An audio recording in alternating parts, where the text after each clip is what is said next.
Ada seorang ulama besar bernama Imam Al-Hasan Al-Basri. Al-Basri artinya kota Basrah, berasal dari kata Basrah, Irak. Beliau bercerita tentang seorang perempuan, pezina, jahat, nakal. Tapi dia kelas atas. Dia hanya mau jika dibayar 100 dinar. Uang emas dinar, uang perak dirham. 1 dinar saat ini 4,25 gram, lebih kurang 2,5 juta. 100 dinar 250 juta. Karena dia memang seorang perempuan yang luar biasa. Melihat kecantikannya, ada seorang ahli ibadah yang terpukau, berbisik dalam telinganya pagi, petang, dan siang dan malam. Oh, alangkah indahnya, betapa indahnya, alangkah indahnya bila bisa bersama dengan perempuan yang cantik ini. Maka ahli ibadah ini pun mencari, pergi pagi, pulang petang, siang, malam untuk menghasilkan uang, dan dia memperoleh 100 dinar.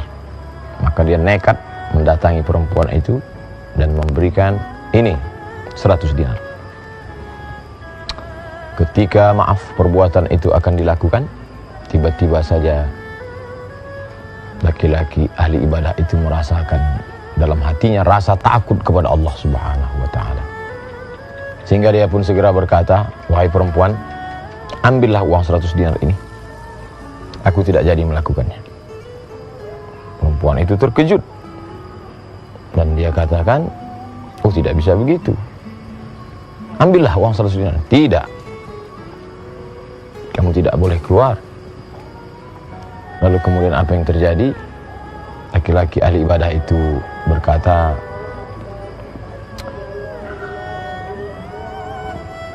saya takut kepada Allah Subhanahu wa ta'ala. Akhirnya perempuan nakal itu mengatakan, kamu boleh pergi dengan syarat kamu menikah dengan saya. Baiklah, dia pun pergi menuju kampungnya, bertaubat, mendekatkan diri kepada Allah Subhanahu wa ta'ala. Dan perempuan yang nakal itu terbuka pintu hidayah, ternyata bukan karena mendengarkan tausiah, bukan karena tazkirah, tapi karena melihat ada hamba Allah yang sudah memberikan hartanya sebanyak 100 dinar, tapi dia ada rasa takut kepada Allah Subhanahu wa ta'ala. Maka perempuan itu bertobat dan datang ke kampung halaman laki-laki itu, ingin menjumpai, sesuai dengan janji mereka akan menikah. Apa yang terjadi begitu sampai di kampung laki-laki itu? Tatkala laki-laki itu melihat perempuan yang dulu pernah menggoda hatinya, saat itu juga dia langsung jatuh dan mati menghadap Allah Subhanahu wa ta'ala karena rasa takut yang luar biasa. Perempuan itu kecewa.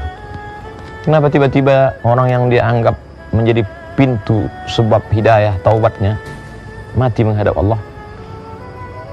Lalu kemudian dia bertanya, apakah laki-laki ini punya saudara?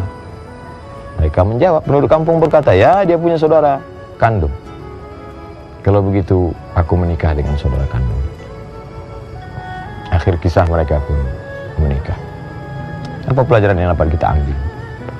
Bahwa selevel tinggi apapun ibadah seorang hamba, tetap juga berbisik dalam hatinya, karena setan tak pernah mati. La'aq'udanna lahum siratakal mustaqim, aku akan bengkokkan jalanmu yang lurus. La'atiyannahum min baini aydihim, aku akan datang dari depan, wa min khalfihim, dari belakang, wa an aymanihim, dari kanan, wa an syama'ilihim, dari kiri. Aku akan tetap datangi mereka dari depan, dari belakang, dari kanan, dari kiri, walaupun ahli ibadah. Oleh sebab itu kita senantiasa mohon perlindungan kepada Allah. A'udzubillahi minasyaitonir rajim. Banyak-banyak membaca a'udzu bikalimatillahi tammati min kulli syaitanin wa hammati wa min kulli 'ainin lamah. Jangan pernah merasa berada di zona aman walaupun kita ahli ibadah. Sebelum sholat dia akan berbisik jangan sholat. Dalam sholat dia berbisik, dia main-mainkan pikiran, dia ingatkan kepada macam-macam. Selesai sholat dia berbisik, engkau yang paling khusyuk, engkau yang paling hebat. Sebelum mengaji dia katakan, kau jangan belajar mengaji. Setelah belajar mengaji dia mulai berbisik, engkaulah yang paling hebat bacaannya, tajwidnya, suaranya, naramnya. Talbis iblis senantiasa datang. Ini yang mengganggu isi kepala. Alladzi waswisu, berbisik-bisik fi sudurin nas minal jinnati wan nas. Ternyata begitu bersemangatnya orang mencari harta pagi, petang, siang dan malam. Tujuan target yang ingin dicapai bukan berinfak, bukan bersedekah, tapi ingin melakukan perbuatan dosa. terpukau melihat kecantikan seorang perempuan yang luar biasa. Tapi di situ pula lah makna ibadah. Inna salata, sesungguhnya salat, tanha, mencegah anil fahsya, dari perbuatan keji, wal munkar. Betapa zikirmu, bacaan Qur'anmu, ibadahmu menjaga dirimu. Apa ini? Buktinya saya salat, buktinya saya puasa, buktinya saya zikir. Pikiran saya tetap ada saatnya dia akan menjadi benteng. Lihatlah bagaimana yang dilakukan laki-laki ini. Saat akan terjadi perbuatan itu, datang rasa takutnya kepada Allah Subhanahu wa taala. Takut itulah yang menjadi benteng, menjadi dinding antara kita dengan perbuatan maksiat.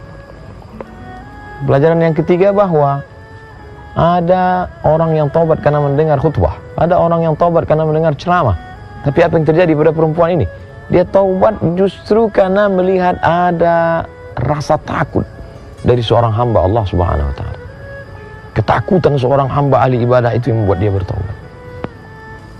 Tapi ternyata rasa takut itu membuat dia mati, dan mati dalam ketakutan. Tapi bukan karena takut miskin, bukan takut melarat, tapi karena takut kepada Allah Subhanahu wa taala.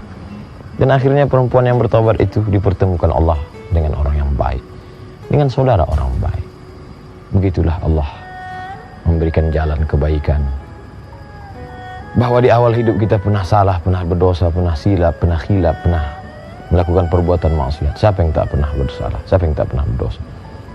Hikmah yang dapat kita ambil, bila awal dulu pernah hitam, legam, buruk, jangan sampai pada akhirnya tetap dalam keadaan berdosa.